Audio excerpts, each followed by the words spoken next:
There are many ways to become internet famous. Sometimes it's great, other times not so much. Pepper spray cop is an example of somebody who just was doing a terrible thing, but it was an incredibly common terrible thing at that time. This video was taken in an Occupy Wall Street demonstration in UC Davis, California. Lieutenant Pike looks almost nonchalant as he pepper sprayed protesters. One of the reasons that it went viral is because it was an incredibly common thing that was happening at that moment. All of these protesters were being really, really harshly treated by US police.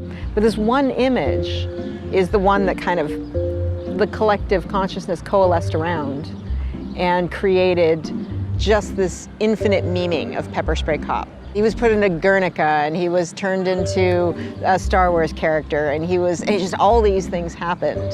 And it was one of the fastest of these I've ever seen. And that is a human being whose life was reduced to this one day when he did something terrible. Now think for a moment of like a day you did something terrible and either you did or didn't get caught, and about having the digital world have that one day utterly define every moment of your life.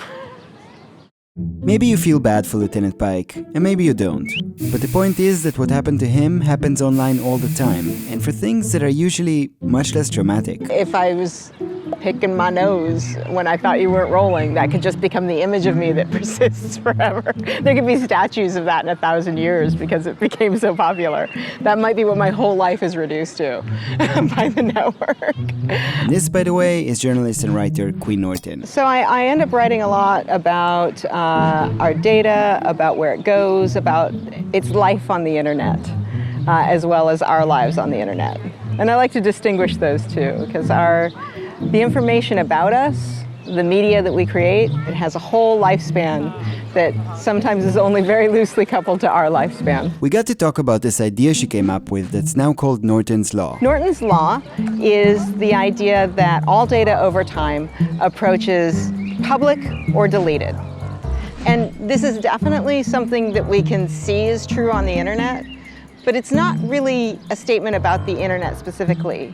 It's a statement about how data works. Because it's true about pharaohs burying tombs in the desert as well. Either they will crumble underground, never to be found again, and all that information will be lost forever. Or they're going to be found and copied and spread around, and pictures will be taken and books will be written. And the fate of some of those tombs is always to go under the sea, and the fate of other of those tombs is to be preserved as long as humans are making copies of things. But the internet does change everything. On the internet, this goes to 11. Like, this just goes off the chart on the internet. We see it in our day-to-day lives. Whatever you think you have about you or about your life, about the thoughts that you've recorded, exists in one of these states where it's approaching deletion or it's approaching infinite copies. Public. Back to Pepper Spray Cop, because the story doesn't end there. The incident quickly became one of the most famous and Googled things about the university, and also about the head of the university, Chancellor Linda Kattay, so now she was worried about her online reputation. According to a report by the Sacramento Bee, Kattay hired several so-called reputation management firms to, quote, get me off the Google. The report says the university spent $400,000 on creating a personal narrative for the chancellor and re-editing Wikipedia pages. A quick 2-second Google search will show you how successful that was. Some of the internet's best and worst moments started with someone losing control over something they put online. If you're just a person on the internet, it's unlikely that this will happen to you at this scale, but it shows something that is true for most people. Parts of your online self are going to have a life without you. There's a you that lives on the internet, and it's going to have a separate life. And you're going to have a relationship with that, but you don't have power over it. And to a certain degree, neither does anyone else. Some of this is obviously out of our hands, Quinn says, but there are definitely some things that we can control. I spend a lot of time telling people to not take naked selfies. People think that this is like victim blaming, but I feel like it's digital literacy. I feel like it's empowering people to make choices about what they want the network to do in their lives. What you have to understand is that everything you put on the network has the possibility to be copied an infinite number of times. There is no math, there is no technical thing, there is no program, there is no piece of physics that can stop that.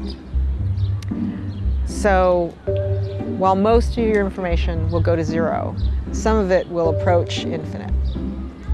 And you need to make choices about where you want things to land. Next up on Sluggish series, part 2. A legendary superhero becomes a massively popular meme and keeps his secret identity. Techno-Viking story is pretty old, started almost 16 years ago. A story about how what happens to the stuff that you put online could be beyond your imagination.